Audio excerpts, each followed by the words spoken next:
Kwame and his wife, Ama, lived in a small village nestled deep within the rolling hills of Africa. Kwame, the respected farmer known for his gentle nature and unwavering kindness, had fallen deeply in love with Ama from the moment he first saw her fetching water at the village well. Ama, with her striking beauty and confident demeanor, it seemed to complement Kwame perfectly.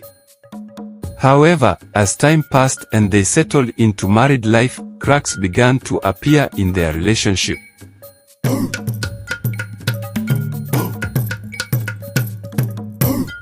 Ama's once charming assertiveness turned into stubbornness, and her quick wit often masked a deeper insecurity. She found faults in everything Kwame did, from the way he tended to their crops to the manner in which he spoke in public. One evening, Kwame decided to have a heartfelt conversation with Ama. They sat in their modest kitchen, the dim light from the lantern casting long shadows on the walls.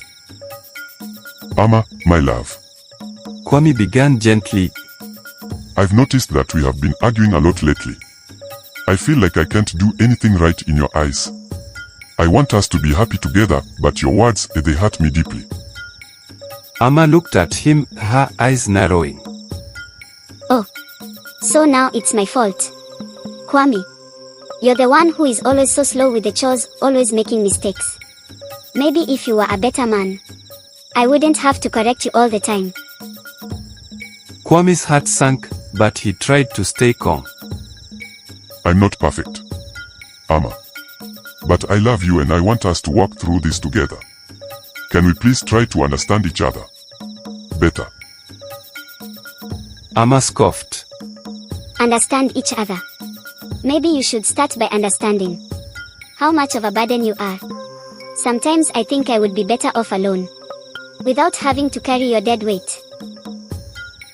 Kwame felt a lump form in his throat. Ama, that's not fair. I'm doing my best. Why do you always have to put me down? Ama's eyes flashed with anger.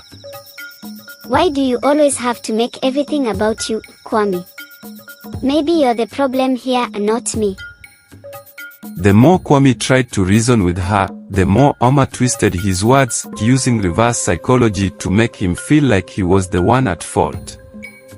The arguments became a regular occurrence, with Ama always finding new ways to criticize and belittle Kwame.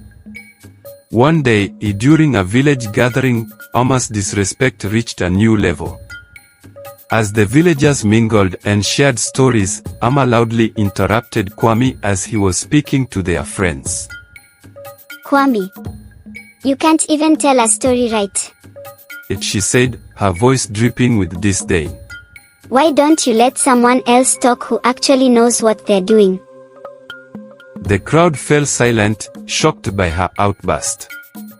Kwame felt the sting of humiliation, but he held his composure, quietly excusing himself from the gathering. The shame and pain he felt were unbearable, but he continued to endure, hoping that Ama would change. Yet, as Ama's disrespect and maltreatment escalated, Kwame's heart grew heavy with sorrow. He tried to reason with her, to make her understand the pain she inflicted, but each attempt only seemed to fuel her anger. One evening, after a particularly heated argument, Kwame retreated to their small bedroom, tears streaming down his face. He felt powerless against Ama's harsh words and the loneliness that settled in his heart. In his darkest moments, he considered ending his own life, unable to bear the agony of living with a woman who seemed to despise him. But something deep within Kwame stirred, a flicker of hope and resilience that refused to be extinguished. He remembered the wise words of his grandmother, who had taught him about the strength of forgiveness and the healing power of time. With renewed determination, Kwame resolved to live for himself, to reclaim the joy that Ama's bitterness had stolen from him. When he finally gathered the courage to stand up for himself, Ama made a decision that would change their lives forever. She left. Believing that she could find happiness and success on her own terms, Amma ventured out into the world, leaving behind the man who had loved her unconditionally. For Kwame, life slowly began to brighten once more. He threw himself into his work, cultivating the land with a renewed passion. His friends and family rallied around him, offering support and companionship.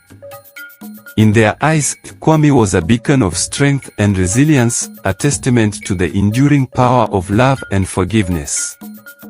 Meanwhile, Amma's journey proved to be far more difficult than she had anticipated. She struggled to find her footing in a world that was often unforgiving and harsh. Jobs came and went, relationships blossomed and withered, but none brought her the fulfillment she had once shared with Kwame. In moments of quiet reflection, Amma began to see the truth in Kwame's words, the pain she had inflicted, the love she had taken for granted. She tried to reach out to him, to apologize and seek forgiveness, but Kwame had already moved on. He had found love again, this time with a woman who cherished him as he deserved.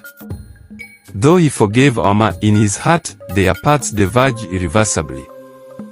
Amma lived out her days alone and was unhappy, haunted by the memories of her mistreatment towards Kwame. She often wondered what could have been if she had chosen kindness and understanding instead of pride and anger. Moral of the story: love requires kindness, respect, and understanding to thrive. Hurting those who love us can have lasting consequences, even long after they are gone. Timeless African Tales, TNT stories that resonate with the essence of African wisdom and the power of storytelling.